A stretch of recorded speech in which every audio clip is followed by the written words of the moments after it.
So we were doing PE and we were doing combos. So we ran around the track, and there's a point in the track where the bleachers meet. So we run up and down the bleachers and back on the track, and up and down the bleachers and onto the track. Track is made of dirt though, so there's a lot of dirt near the bleachers.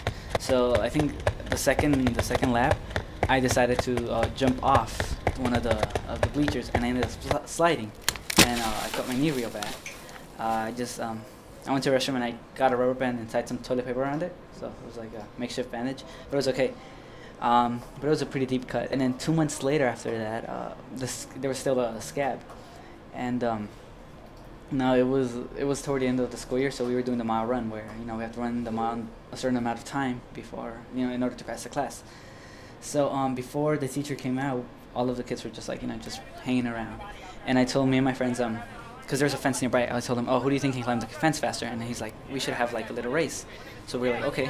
So each of us lined up, and when we started the race, we all ran and jumped toward the fence, but there was a little loose wire in the fence, and it caught my scab, and I completely ripped my skin open. And I didn't want to take the class again in the 11th grade, so I decided to run the mile run like that. But I had to have them. We were short, so I had to hold my shorts up while my leg was bleeding. It stung a lot, especially when I was running. But since I was running, the air was sitting, and it was like 8 in the morning when we were running, so it was really cool. So it stung, but it was also cool. So it didn't hurt as bad as it should have. And it was funny because I ran the mile in 5 minutes and 30 seconds, which is like my fastest time, and with a bleeding leg. And I went to the restroom, and my friend had like this. He's an athlete, so he had those huge swabs things.